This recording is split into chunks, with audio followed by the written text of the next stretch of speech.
बोलो जयकारा बोल मेरे श्री गुरु महाराज की जय। सभी गुरुमुख प्रेमियों को सप्रेम जय सच्चिदानंद।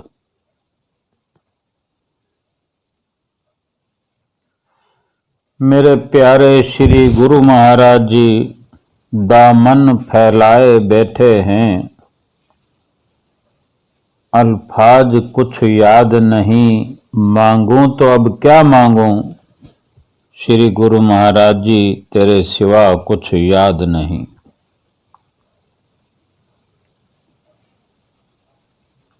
ऐ मन सिमरन करता चल मना, कैसी जीत और हार। सतगुरु को बसा लो सीने में, खुद ले जाएगा भव से पार।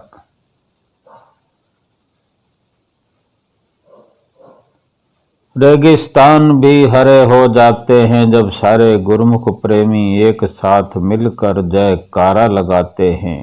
बोलो जयकारा बोल मेरे श्री गुरु महाराज की जय। जिंदगी का स्वरूप क्या है कि कभी कभी उदासी की आग है जिंदगी, कभी कभी खुशियों का बाग है जिंदगी। हंसता और रुलाता राग है जिंदगी, कड़वे और मीठे अनुभवों का स्वाद है जिंदगी। पर अंत में तो अपने किए हुए कर्मों का हिसाब है जिंदगी। संतों महापुरुषों के जो भी अटल फैसले अनुभव हमारे सामने हैं, उन पर अटल विश्वास करते हुए अपने जीवन को जीना चाहिए और ख्याल करना चाहिए कि जो कर्म हमसे हुए जा रहे हैं लगातार,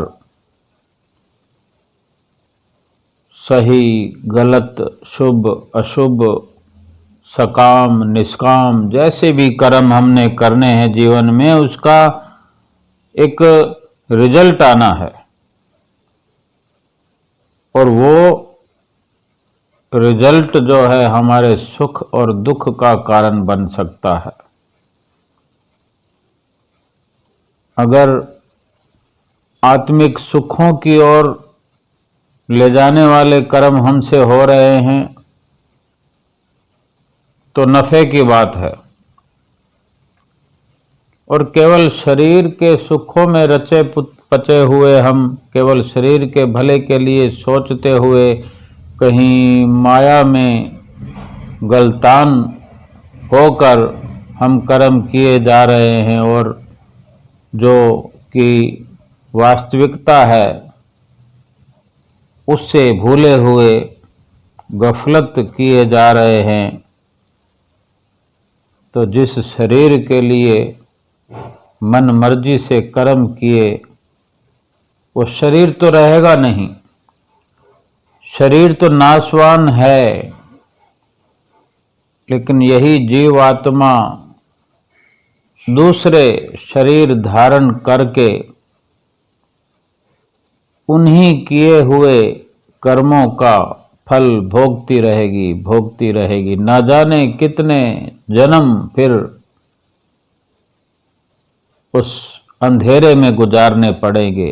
छोटा मोटा नुकसान नहीं है, थोड़ा बहुत नुकसान नहीं। 84 लाख योनियां भुगत कर हम आए हैं,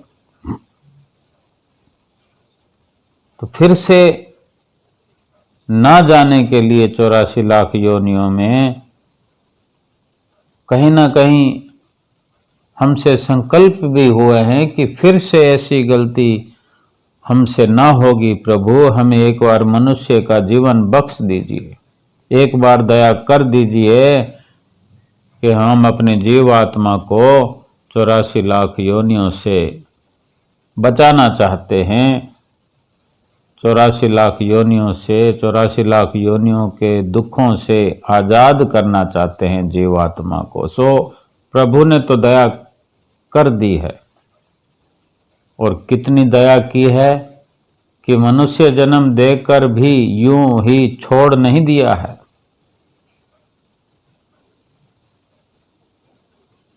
वक़्त के परिपूर्ण संत सतपुरुषों की भी चरण शरण दिलाई है। ये मेरे प्रभु की कृपा है। इतनी कृपा तो हर इंसान को संसार में मिलती नहीं,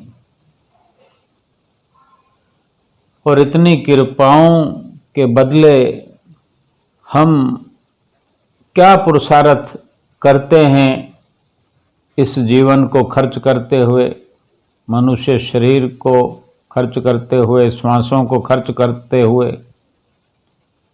मनुष्य जीवन के अंदर मनुष्य शरीर के रूप में हमें कितनी अनमोल निधियां मिली हैं। मनुष्य की आंख का जो मोल है, आंख के रूप में जो इस जीव को उपलब्धि है, उसका बयान नहीं किया जा सकता। 84 लाख योनियों में भी हर किसी को आंख होती है, लेकिन उन आंखों का वो फायदा वो जीव जंतु जानवर नहीं ले सकते जो इंसान फायदा उठा सकता है। आंखें तो जीव जंतुओं की, जानवरों की भी दूर तक देखती है, बहुत कुछ पहचानती भी है, लेकिन इंसान जो भगवान का दर्शन करके इन आँखों से, ये जीव इन आँखों से जो अपने श्री गुरु महाराज जी का दर्शन करके उनकी संगत में रहकर इन आँखों के द्वारा अपनी सुरति को अंतर्मुखी करके जो अंदर की अंतर्दृष्टि उघाड़ सकता है, अपना दिव्य दृष्टि है उसको खोलकर जो अपने स्वरूप की पहचान कर सकता है, वो तो इंसान ही है जो उसको ये सुविधा सुलभ है। हाथों पैरों से चलकर जो प्रभु के मार्ग पर चलता हुआ, संतों महापुरुषों के दर्शन दीदार करते हुए सत्संग में इन्हीं पैरों से चलकर जाता है, हाथों से वो सेवा करता है जो 84 लाख योनियां भोग भोग कर जो आए हैं, और जो पिछले बुरे कर्म भरे पड़े हैं हमारे प्रारब्ध में, उसको सेवा के द्वारा काट सकता है। ये तो इस मनुष्य जन्म में ही हो सकता है। हाथ पैर तो 84 लाख योनियों में हर किसी को मिले हुए हैं, और जो बुद्धि है वो तो जीव जंतुओं में है ही नहीं। ये इंसान ही इतनी संपदाओं का मालिक है जो वास्तव में अनमोल है, किसी भी वस्तु से उसका मुकाबला नहीं किया जा सकता। और इसलिए अधिक दुख की बात होती है कि मनुष्य जैसा अनमोल शरीर पाकर, एक एक अनमोल अंग पाकर, ऐसे सुदुर्लभ अवसर में भगवान का नाम न लिया, भगवान से रूबरू न हुए, अपनी पहचान नहीं की, और ये मनुष्य जन्म यूं ही चला गया, तो इस नुकसान की भरपाई नहीं होगी। और ये सब न करें, भगवान के रास्ते पर न चलें, अपने आप की पहचान न करें, भजन भक्ति न करें, तो फिर हमारे अंदर क्या विशेषता है? उन 84 लाख योनियों वाले जीव जंतुओं जानवरों से हमारे अंदर विशेषता फिर हमने क्या बनाई? भगवान ने तो हमें विशेष बनाया, लेकिन हमने विशेष कार्य न करके 84 लाख योनियों में विचरने वाले जीव जंतुओं जैसा ही जीवन बना लिया। हमारे अंदर कोई विशेषता नहीं है, कोई खास खूबी नहीं मुझ में मेरे सतगुरु, कोई खास खूबी नहीं मुझ में मेरे सतगुरु, बस तेरी भक्ति का रंग है और कुछ पाने की तमन्ना नहीं मेरे सतगुरु, जब तक आप संग हैं। भजन भक्ति के द्वारा अपने सतगुरु को अपने संग मिला लें, हम अपने सतगुरु के संग मिल जाएं, फिर और किसी वस्तु की तमन्ना रहेगी ही नहीं। सतगुरु का साथ होना या अपने आप को सतगुरु के साथ करना, उनके संग में रहना, इस बात की निशानी है कि फिर तमन्नाएं स्वमेव खत्म हो जाएगी। ये निशानी है नाम की कमाई करने वालों की, भजन भक्ति में अपना समय व्यतीत करने वालों की ये निशानी है। तमन्नाएं खत्म होती चली जाती हैं, और जब तमन्नाएं खत्म है, सब रिक्वायरमेंट हमारी खत्म हो गई, तो पाप कर्म तो होना ही बंद हो जाते हैं। और जब पाप कर्म बंद हो गए और जो भी कर्म होंगे वो शुभ और अशुभ से ऊपर उठकर होंगे, निष्काम कर्म। और जिस जीव के जीवन में निष्काम कर्म होने शुरू हो जाएं, पिछले पाप कर्म नष्ट होते जाएंगे और खाता बिल्कुल समाप्त हो जाएगा। और फिर श्री गुरु महाराज जी को परमपिता परमेश्वर, जो के नर रूप में नारायण हैं, उनको बड़ी सरलता से प्राप्त करके अपने मनुष्य जीवन का वो लक्ष्य प्राप्त करेगा। ये इतना नफे का सौदा है, ये नफे की बात है जिसकी कोई तुलना नहीं। और इसके उलट अगर हो गया, नाम भजन में चित्त न लगाया, प्रभु प्राप्ति के मार्ग पर नहीं चले, केवल और केवल शरीर के निमित्त लगे रहे, रात और दिन शरीर के सुखों के लिए लगे रहे, परिवार के लालन पोषण में लगे रहे, और सब क्रियाएं होती रही, झूठ, छल, कपट, ठगी, ये इतना नुकसान का काम हो जाएगा कि फिर इसका भी कोई मुकाबला नहीं है। एक लीला है, पंचम पातशाही गुरु महाराज जी के समय की बात है। विवेक धाम में, जो कि बेंगलोर में स्थित है, श्री आनंदपुर सत्संग आश्रम, पंचम पातशाही गुरु महाराज जी के समय की बात है। श्री गुरु महाराज जी विवेक धाम में विराजमान थे। ये उस वक्त की बात है जो कुछ समय पहले श्री गुरु महाराज जी की अपनी मौज से ही सही, लेकिन आप जी के सुकोमल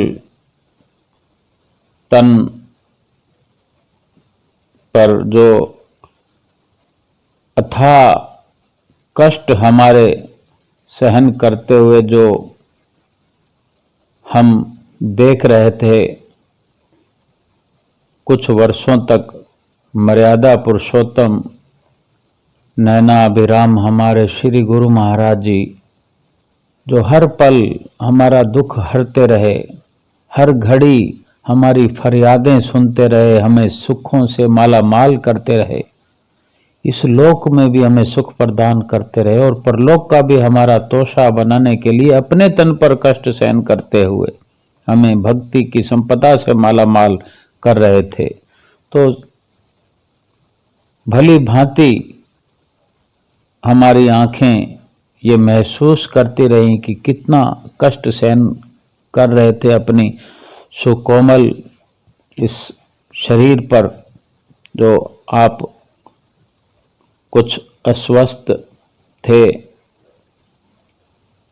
और हर समय कुछ अलग मौज होती थी, क्योंकि ऐसी अवस्था में भी लगातार दुनिया के कष्ट सहन करते रहे।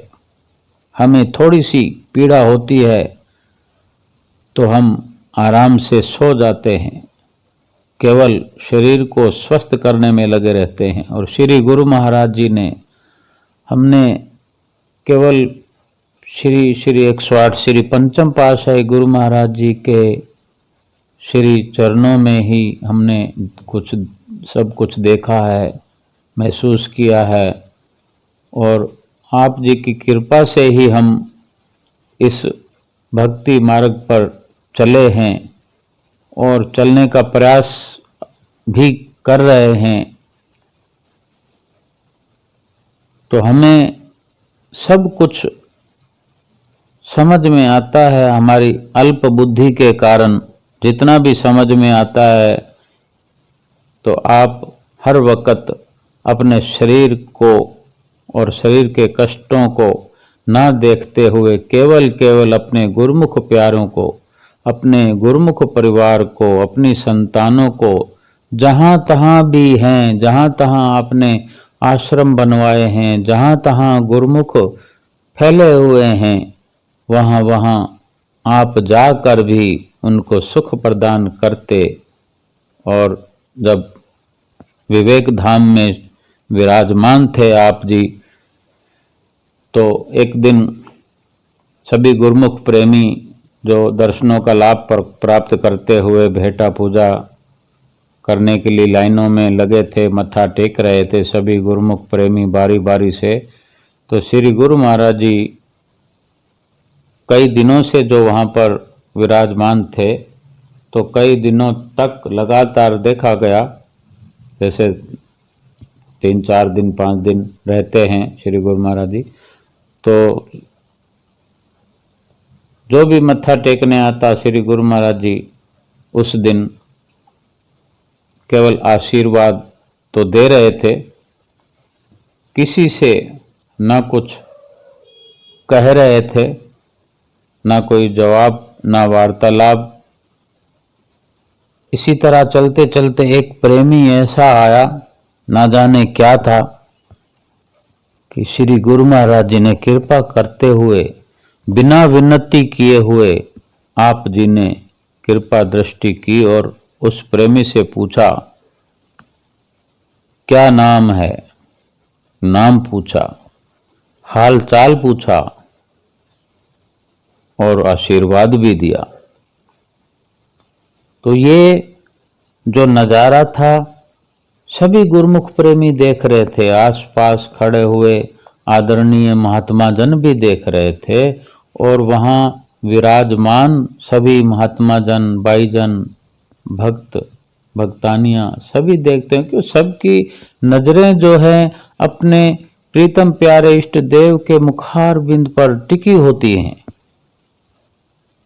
कभी वो आंखें संगत की ओर निहारती हैं और कभी अपने इष्ट देव की ओर निहारती हैं कि इष्ट देव सतगुरु जी किस गुरुमुख प्रेमी को किस तरह आशीर्वाद देते हैं, किसी से कुछ प्रवचन करते हैं, तो सब यही टिकटकी लगाकर देखते रहते हैं और रसपान करते रहते हैं दर्शनों का। तो सभी वो नजारा देखकर हैरान थे कि केवल उसी प्रेमी से ही क्यों पूछा। तो और इसी के चलते उस प्रेमी को ही कुछ महात्मा जनों ने या और भी बहुत से लोगों ने पूछा होगा, लेकिन जो महात्मा जन ने उन भगत जी से पूछा कि क्या बात है कि आपसे हालचाल पूछा, आशीर्वाद दिया, नाम पूछा, और जबकि इतनी संगत मत्था टेक रही थी श्री गुरु महाराज जी ने किसी से कुछ भी न पूछा न कहा। कुछ तो बताओ।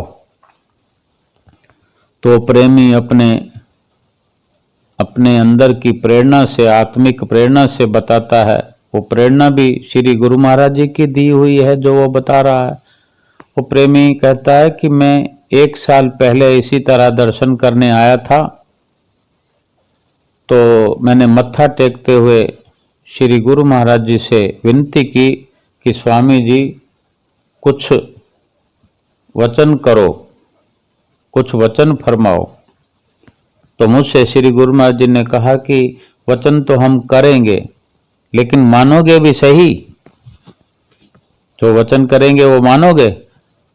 तो मैंने कहा था कि जी स्वामी जी मैं मानूंगा, आप मुझे आदेश करिए, वचन करो, मैं पालना करूंगा, आप मुझे शक्ति देना वो वचन पालना करने के लिए।